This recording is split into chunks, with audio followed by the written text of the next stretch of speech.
வெள்ள மனசுனா உண்மை தெரியாது இல்லைங்க. யாருமே பண்ணாத முயற்சி நீங்க பண்ணியிருக்கீங்க. இன்னைக்கு ஓபன் பண்ண நாள்லயே ஒரு மெடிக்கல் கேம்ப் போட்டிருக்கீங்க. ரத்தம்ங்கிறது ரொம்ப அதான் பாசத்தை உண்டாக்குறது. ரத்த பாசம்ன்றது அது நீங்க எடுத்து எத்தனையோ பேருக்கு உபயோகம் போகுது. ஹாஸ்பிட்டல்ல வந்திருக்காங்க. இது ஒரு பெரிய தொண்டு. இது வரைக்கும் எனக்கு தெரிஞ்ச அகிலபாதாய பிரசவத்துக்கு இந்த பக்கம் யாரும் பண்ணதில்லை. இது ஒரு போட்டக்கூடிய இது. அதே மாதிரி மக்கள் ரொம்ப இனிமையாக இருக்கிறாங்க. ஒரு கட்டுப்பாடு இருக்கு. 45 பேருங்கிறத விஜயாசி தெரிஞ்சுக்கிட்டேன். 45 பேரு பல காலமா பொறுமையா ஒருமையா போறாங்க. விஷுக்கு குழந்தைகளை கூட்டு போறாங்கிறது இதுதான் ரொம்ப முக்கியம். ஏன்னா நம்ம அடுத்த தலைமுறையை கொண்டு வரலன்னா நம்மளோட இந்த பக்தி மார்க்கம் போயிடும்.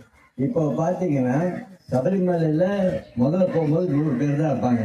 நான் ஃபர்ஸ்ட் இயர் போனது 1967. அப்போ நான் ஒரு குருசாமி பார்த்தப்ப அப்போ அவர் 54 வருஷம். அவர் என்ன சொல்லுவாருன்னா, புளியெல்லாம் கீழே போவோம், நாங்கள் ஏணியை தூக்கி வச்சுட்டு மேலே படுத்துப்போம் அப்படின்னு சொல்லுவார். அந்த ஜோதி வரும்போது அந்த கோயிலை சுற்றி அப்படியே ரவுண்டாக அந்த ஜோதி இருக்குன்னு சொல்லுவாங்க. அவ்வளோ புகழ்பெற்ற இடத்துல கூட்டமாக இப்போ கிடையாது. இப்போ பயங்கரமாக நல்ல கூட்டம்.